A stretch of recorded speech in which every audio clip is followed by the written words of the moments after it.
देखिए, कांग्रेस का जो मैनिफेस्टो है, कांग्रेस का जो घोषणा पत्र है, उसे पढ़ने के बाद किसी के मन में कोई संदेह नहीं होना चाहिए कि कांग्रेस ही दरअसल आज की मुस्लिम लीग है। तमाम ऐसी चीजें हैं जो वो पर्सनल लॉज प्रोटेक्ट करने की बात कर रहे हैं। 1936 में जो मुस्लिम लीग का मैनिफेस्टो था, उसमें और खुल के शरिया लॉ की बात कही गई थी। मुस्लिम लीग ने मेजॉरिटेरियनिज्म अर्थात बहुसंख्यकवाद को लड़ने की बात कही थी, वही कांग्रेस कह रही है। कांग्रेस के मैनिफेस्टो में 13 बार माइनॉरिटी शब्द का जिक्र किया गया है, लेकिन केवल एक बार मेजॉरिटी शब्द का जिक्र किया गया है, वो भी एक गलत संदर्भ में मेजॉरिटेरियनिज्म कह के, जिससे जो कि मुस्लिम लीग की भाषा है। लेकिन अभी जो आरोप हम पर लगाए गए, उसका भी मैं आपको बहुत स्पष्ट उत्तर दे दूं।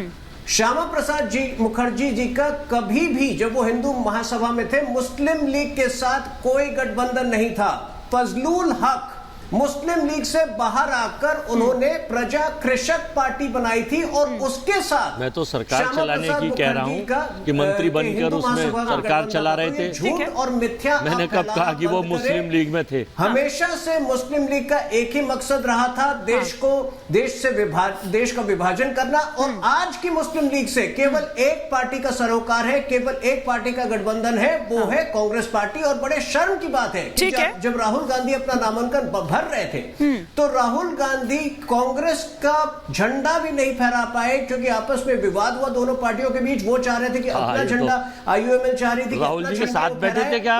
उनका झंडा जो है पाकिस्तान के झंडे से मिलता जुलता था। आईटी सेल वाला झंडा था वो भाजपा का। कहा गया कि कांग्रेस को ठीक है, आप दोनों की ही बात आ गई। लेकिन प्रोफेसर कपिल कुमार को अब जरा मैं इस चर्चा में लाना चाहूंगी और जरा समझना चाहूंगी कि इतिहास क्या कहता है। और जिन्ना की मुस्लिम लीग तो पाकिस्तान चली गई थी ना उस वक्त, फिर ये किस मुस्लिम लीग की बात हो रही है? ये कौन सी लीग है? ईमानी जी, मैं ना तो बीजेपी की तरफ से बोल रहा हूं, ना कांग्रेस की तरफ से बोल रहा हूं।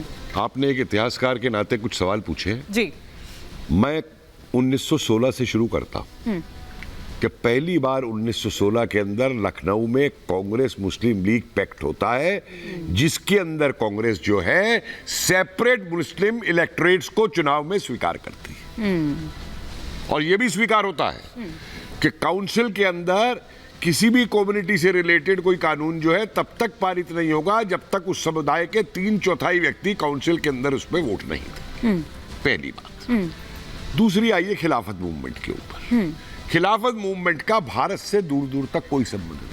जिन्ना तक ने उसे अपोज किया था, बता दूं मैं। लेकिन प्रोफेसर साहब, कांग्रेस का राज चल रहा था क्या? देखिए, मुझे बीच में स्वीकार करने क्या मतलब है? अंग्रेज का शासन था। देखिए, मुझे बीच में अंग्रेजों ने वो देखिए, मैं आपके भी देखिए, आप काउंटरडिक्ट अपने टाइम पे कीजिए। ठीक है डिबेट करेंगे तो मैं ऐसी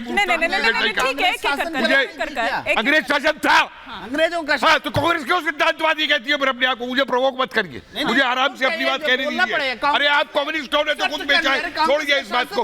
आप तो मुस्लिम लीग का झंडा लेके चलिए। आप तो लेके आए हैं इस तरह से नहीं। ठीक है, एक-एक कर पढ़ रहे हैं, एक-एक कर आप स्क्रिप्ट लेके आए हैं, इसलिए पूरा देश इनकी बातों में भरोसा नहीं। ठीक है, एक बार सुन लीजिए। ऐसे लोगों से डिबेट नहीं करूंगा जो तथ्य की जगह चिल्लाना शुरू करते हैं। ठीक है, एक-एक तथ्य को काटे। 1916 में कांग्रेस लीग का पैक्ट हुआ था, 1920, 21, 22 में गांधी ने खिलाफत मूवमेंट को सपोर्ट किया था या नहीं किया था? बोफरा आंदोलन के ऊपर कांग्रेस ने क्या स्टैंड लिया था? उसके बाद में आइए वंदे मातरम को लेकर के। उससे पहले 1937 में कांग्रेस गांधी जी के खिलाफ बोल रहे हैं, खिलाफत मूवमेंट के खिलाफ में बोल रहे हैं। पूरे स्वतंत्रता। यार तू रुकेगा नहीं बीच में बोलने से? नहीं, इस तरह से नहीं, प्रोफेसर उनको रोकिए, तहजीब सिखाइए उनको डिबेट। इत्मीनान से, शांति के साथ प्रेम जी आ रही हूँ। एक एक कर देखिए प्लीज, एक दूसरे का रिस्पेक्ट करते हुए। ठीक है, एक एक कर अपनी बात रखते हैं। प्रोफेसर कपिल कुमार, इत्मीनान से अपनी बात रखते हैं। आप लोग मुस्लिम लीग, आपने पाकिस्तान की डिमांड लेके मुस्लिम लीग का झंडा चढ़ाया था। हाँ, डाके ने अपने घर के ऊपर मुस्लिम लीग का झंडा टांगा था मुंबई के अंदर। कह दीजिए नहीं टांगा था, कह दीजिए नहीं टांगा था। हिम्मत है तो कह दीजिए। अच्छा ठीक है, अब आपकी इस बात पर जवाब ले लेती हूँ। आपकी इस बात पर जवाब ले लेती हूँ। ठीक है, महासभा भी लड़ रहा था, नहीं लड़ रहा था हिंदू महासभा? बोलिए। हिंदू महासभा बीजेपी की नहीं कर रहा। हाँ, आपने मुझसे इतिहास बताने को कहा, मैं मुस्लिम लीग और कांग्रेस का इतिहास बता रहा हूँ। जिस दिन कहेंगे हिंदू नहीं सुनिए, पूरा नहीं सुनिए, आप हिंदू महासभा भी कहेंगे वो भी बताऊंगा। पूरा इतिहास बताइए, गोडसे, अरे सारे इतिहास के बिल्कुल एक करके इत्मीनान से। हाँ, सबके बारे में आप तो बुजुर्ग आदमी जी, सबके बारे में देश के आदमी, आप सुनने का, आप तो हिंदुस्तानी आदमी है, पाकिस्तानी। एक बार उनको कंप्लीट करने दीजिए, फिर एक बार जरा प्रेम जी से मैं काउंटर रिएक्शन लूंगी, फिर संजय जी और ममता जी भी हैं, संजय जी और ममता जी भी हैं। एक सेकंड इत्मीनान से। हाँ, 1937 के अंदर यूपी के अंदर कांग्रेस एक पैक्ट करती है मुस्लिम लीग से कि सरकार मिलके बनाएंगे, रिजल्ट जो भी हो, उस पैक्ट से पीछे आ जाती है। उसके बाद में मुस्लिम लीग अपोज करती है, वंदे मातरम काउंसिल में नहीं गाया जाएगा। नेहरू इस मुकदमे को लेके जाते हैं टैगोर के पास।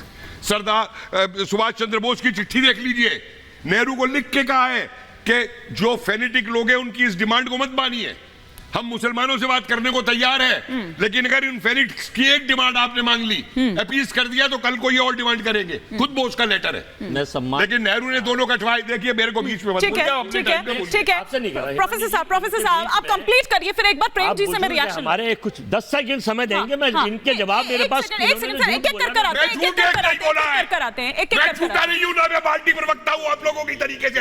मुझे किसी पार्टी को उसको कुछ नहीं करना है आपकी तरीके से।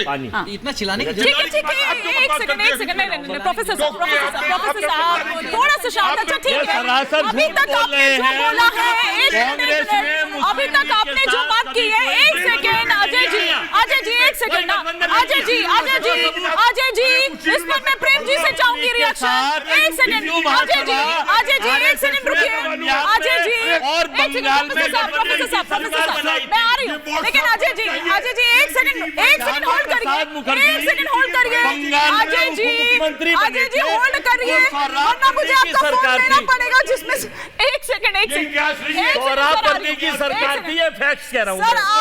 आपके जो नोट्स है मैं वो ले लूंगी, नहीं तो थोड़ी देर के लिए इत्मीनान से एक बार जरा आपकी बातों पर प्रेम जी से काउंटर रिएक्शन ले लेते हो, फिर संजय जी और ममता जी का रुख करूंगी। ठीक है कोई बात नहीं, लेकिन स्टेप वाइज चलते हैं। प्रेम जी, आप जिन बातों पर आपत्ति उठा रहे हैं, हम सिर्फ इतना कह रहे हैं कि इतिहास में सारे तथ्य हैं। आज़ादी से पहले हम लोग आज भी मानते हैं एक आज़ादी की लड़ाई हमने लड़ी है।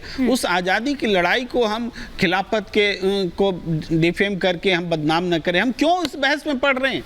हाँ, उस समय सबकी कुछ ना कुछ भूमिका रही। तो हम ये कहना चाहते हैं आज जिस बहस को लेके बात हो रही उसमें उन बातों का क्या जरूरत है?